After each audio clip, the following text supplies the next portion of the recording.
Salam sejahtera Malaysia, denyut nadi suara rakyat bergema di channel ini. Jangan lupa tekan butang subscribe, like dan share. Malaysia kita punya, cintai Malaysiaku, kita jaga kita.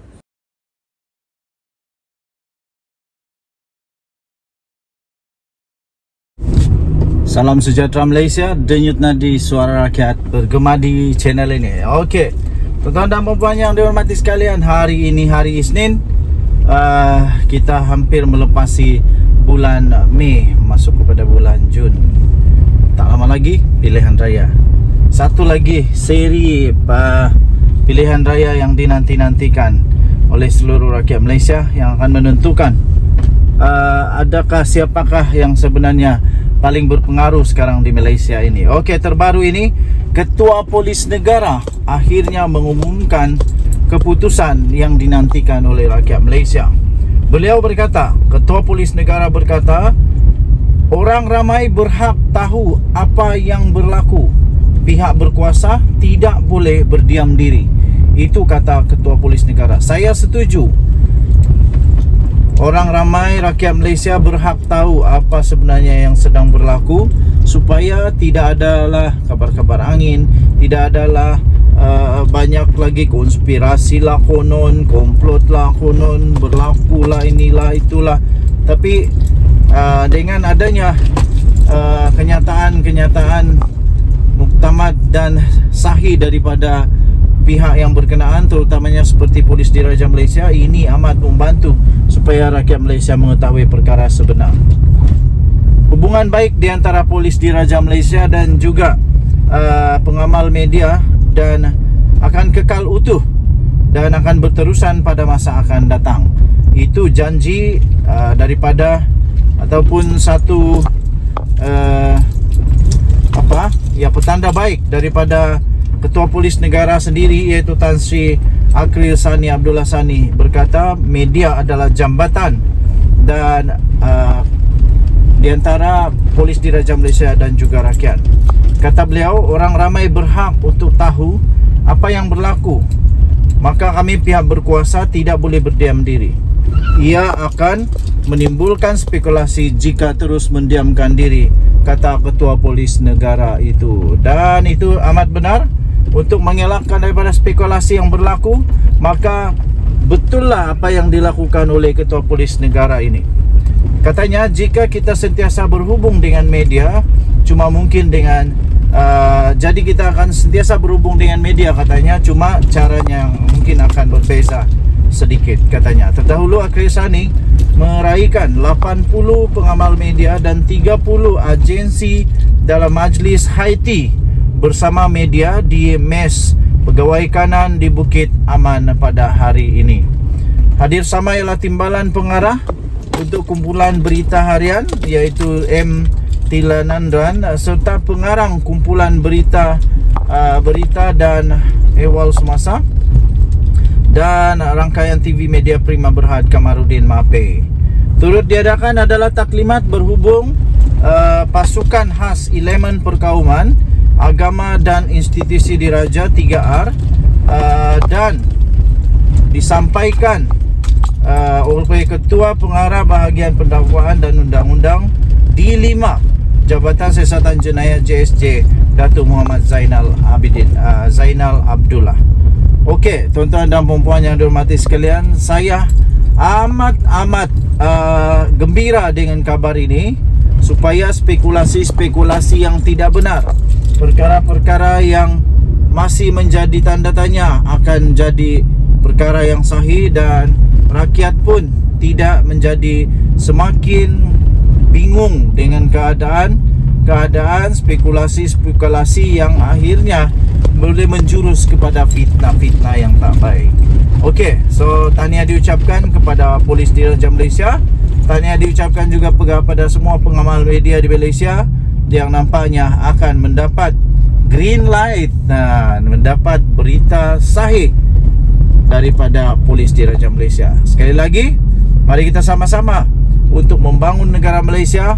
Kita pastikan negara Malaysia sekali lagi akan menjadi negara yang dihormati, negara yang menjadi bualan seluruh dunia, kerana kita Malaysia yang berdaulat, berintegriti dan maju jaya. Denyut Nadi Suara Rakyat bergema di channel ini. Bye-bye.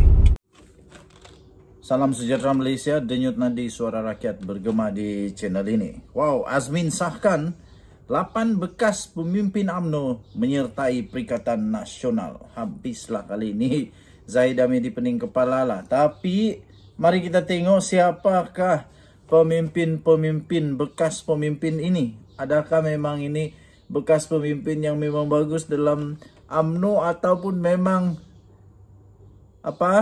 buangan juga. Kita tengoklah. Ketua Perikatan Nasional, Ketua Penerangan Perikatan Nasional PN, iaitu Datuk Seri Muhammad Azmin Ali, mengesahkan kononnya terdapat 8 bekas pemimpin UMNO menyertai gabungan tersebut. Beliau yang juga adalah pengerusi Perikatan Nasional Selangor, bagaimanapun enggan mengumumkan nama pemimpin tersebut atas faktor keselamatan. Saya heran juga lah, kenapa tak mau umumkan perkara ini? Kita Malaysia ada penguat kuasa yang menjaga keamanan. Saya fikir selama ini orang yang masuk parti lain pun tidak ada apa-apa masalah keselamatan. Azmin Ali lompat parti daripada PKR yang memang tak pernah bengam dengan mana-mana parti sebelum ini, susah untuk diterima oleh parti-parti yang lain. Tapi dia okey je, tak ada masalah pun. Zuraida Kamarudin lompat parti, tak ada masalah. Apa lagi? Banyak lagi yang lain-lain lah yang lompat-lompat parti, tak ada masalah pun. Ini kan pula bekas pemimpin, maksudnya dah tak bersama dengan UMNO. Kenapa Azmin Ali tak mau dedahkan nama mereka pula? Apa pula alasan faktor keselamatan? Tapi tak apalah. Tak apa. Keselamatan apa maksudnya? Saya pun tak pastilah. Kata Azmin Ali, kerajaan ketika ini adalah kerajaan yang mengugut. What? Tak nampak pun kerajaan ni mengugut. Okey je kerajaan.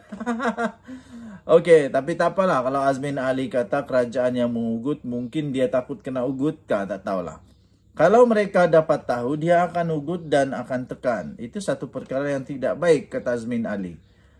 Saya tak fikir kerajaan sekarang ini kerajaan mengugut. Tiadalah. Kerajaan ini hanya kerajaan yang mengambil amanah tanggungjawab yang betul. Orang bersalah, kena dihadapkan di mahkamah lah. Takkan pula pemimpin-pemimpin dasakau makan duit negara, duit rakyat, biarkan saja. Secara kebetulan saja. Yang lain-lain itu. Jadi kata Azmin Ali, jadi sabar kerana ia akan diumumkan tidak lama lagi. Mungkin selepas Hari Raya Aidil Adha. Katanya kepada pemberita semasa majlis Rumah Terbuka Perikatan Nasional Selangor di Shah Alam pada Ahad. Jangan jala lepas ni tiba-tiba yang digembar-gemburkan konon pemimpin daripada parti kerajaan masuk dalam Perikatan Nasional. Tengok-tengok pemimpin Perikatan Nasional pula lompat pergi kerajaan. Nah, jangan jadi macam tu, sudahlah nanti kantoi pula menipu. Sekarang ini banyak perkara-perkara yang terkatoi, kata inilah, kata itu, las-las tak ada berlaku apa-apa pun. Macam baru-baru ini Anwar Musa kata ada pemimpin UMNO yang akan lompat selepas DAP masuk Dewan Merdeka. Tapi sampai sekarang tak ada pun apa-apa berlaku. Mana bendanya ni, tak jadi-jadi pun. Turut hadir pada majlis itu ialah Presiden Perikatan Nasional Tan Sri Muhyiddin serta pemimpin Perikatan Nasional.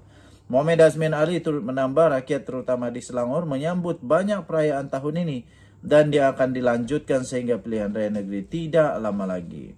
Katanya hari raya tahun ini panjang. Hari ini sudah pun tamat Syawal, sudah masuk 1 Zulkaidah. Tetapi bagi Selangor, raya itu dilanjutkan sehingga pilihan raya negeri, katanya lagi. Okey, so tuan-tuan dan puan yang dihormati sekalian, adakah dengan masuknya bekas pemimpin UMNO pada Perikatan Nasional ini yang kononnya masuk ini akan menyebabkan tumbangnya PKR, tumbangnya DAP, tumbangnya amanah di Selangor? Maksudnya tumbang Pakatan Harapan di Selangor. Kita tengoklah nanti. Pada pendapat saya secara pribadi dengan komen daripada kawan-kawan yang neutral, yang pro pada parti ini, pro pada parti itu. Saya dapati memang agak sukar lah untuk Perikatan Nasional menawan negeri Selangor. Kerana di Selangor, sentimennya adalah sentimen orang-orang yang educated dan berfikir terbuka, lebih terbuka kepada jenis kepimpinan macam mana. Jadi saya fikir Selangor akan tetap bersama dengan Pakatan Harapan. Denyut Nadi Suara Rakyat bergema di channel ini. Bye-bye.